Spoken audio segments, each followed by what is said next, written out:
শিগগিরই দেশে ফিরছেন মুজিব কন্যা শেখ হাসিনা। জি 24 ঘন্টায় সুপার এক্সক্লুসিভ আওয়ামী লীগের ছাত্র সংগঠনের সভাপতি সাদ্দাম হোসেন বললেন, চ্যাম্পিয়নের মতো বাংলাদেশে ফিরতে চলেছেন শেখ হাসিনা। বাংলাদেশের জনগণের সরকারই প্রতিষ্ঠিত হবে। সাদ্দামের মতে ইউনূস একজন ক্ষমতা লোভী। নিরাপত্তা উপদেষ্টা নিজেই বাংলাদেশের নাগরিকই নন। বাংলাদেশের সেনাবাহিনীর ওপর তাদের ভরসা আছে বলে গোপন ঠিকানা থেকে জি 24 ঘন্টাকে বললেন সাদ্দাম হোসেন।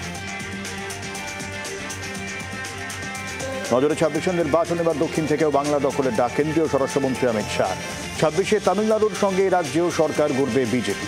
তামিলনাড়ুর জনসভা থেকে কড়া ভাষায় হুঙ্কার মোদীর সেনাপতি। কলকাতা হাইকোর্টে ভৎসনার মুখে এনআইএ। কলকাতা হাইকোর্টের নির্দেশ না মানায় কেন্দ্রীয় তদন্তকারী সংস্থাকে ধমক বিচারপতি তপব্রত চক্রবর্তী। 2018 সালে দাড়িভিটের শিক্ষক নিয়োগকে কেন্দ্র করে গন্ডগোল হয়। পুলিশের গুলিতে নিহত হন 2 ছাত্র। 9 জুলাই এর মধ্যে তদন্ত সংক্রান্ত রিপোর্ট পেশের নির্দেশ হাইকোর্টের। নয়তো তদন্তকারী অফিসারের বিরুদ্ধে কড়া পদক্ষেপ করা হবে, এমনটাই মন্তব্য বিচারপতি চক্রবর্তী। শহরে বৃদ্ধের পচা গলা দেহ উদ্ধার। নেতাজিনগর থানা এলাকায় রাজা সুবোধ মল্লিক রোডের ঘটনা। অভিজাত বাড়ি থেকে উদ্ধার আশুতোষ দাস নামে এক বৃদ্ধের দেহ। বাড়িতে একাই থাকতেন তিনি। এলাকায় তেমন মিশতেন না বলে স্থানীয়রা জানিয়েছেন। দুর্গন্ধ পেয়ে পাড়ার লোক পুলিশে খবর দেন। পুলিশ দরজা ভেঙে দেহ উদ্ধার করে ময়নাতদন্তের জন্য পাঠায়। কিভাবে মৃত্যু তার তদন্তে নেমেছে পুলিশ।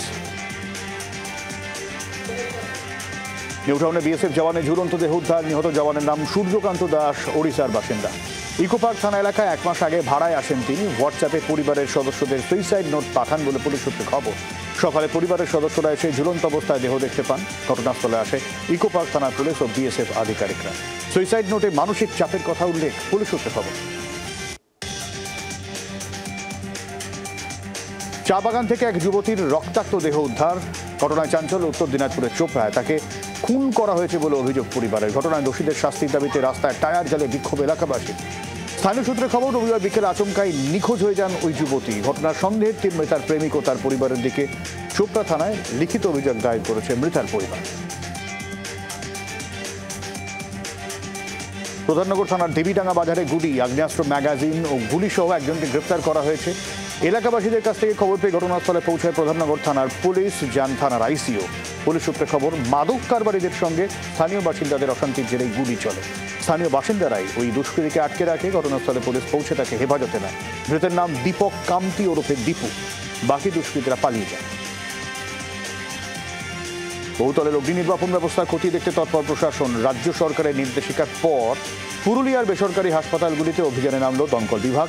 পর্যাপ্ত অগ্নি নির্বাপন ব্যবস্থা ও আপৎকালীন ব্যবস্থা সহ অন্যান্য বিষয়গুলি খতিয়ে দেখেন তারা। পুরুলিয়ায় লাগাতার এই অভিযান চলবে বলে জানানো হয় দমকলের তরফে। বাংলার আওয়াজ, বাঙালির আবেগ, জি 24 ঘন্টা।